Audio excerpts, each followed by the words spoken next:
araw sinamahan ko nga yung dalawa kong pamangkin na lalaki na magpagupit na sila ng mga buhok nila kasi gawa nga ng napakahahaba na parang sumusungkit na or parang pumapasok na sa loob ng tenga nila. Wow, iyan.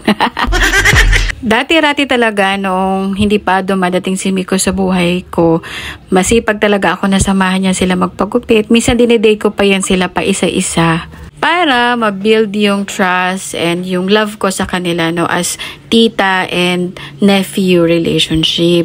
Sa panahon kasi ngayon, parang kinakailangan talaga na yung mga pamangkin or yung mga anak natin, nakikilala natin sila ng husto, para kung sakaling may magbigay sa kanila ng maling paratang, masasabi mo na hindi nila magagawa yun. Wow!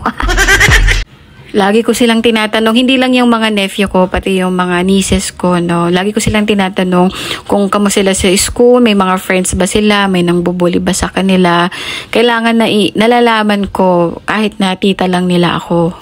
Minsan sinasabi ko na rin sa kanila na kapag sinaktan sila, basta hindi sila yung mauunang manakit, gumanti na rin sila. Parang kasi para sa akin hindi na nagiging sapat kapag nagsusumbong lang sa teacher Or minsan kapag may meeting, mas maganda na ma-call out din yung mga parents para masabi kung ano yung behavior or mga ugali ng mga anak nila kapag nasa school.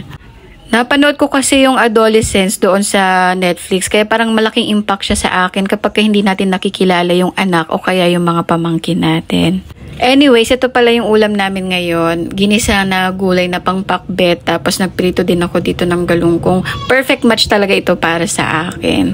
Sa panahon din ngayon, importante talaga na kumakain tayo din ng mga gulay at merong sabaw.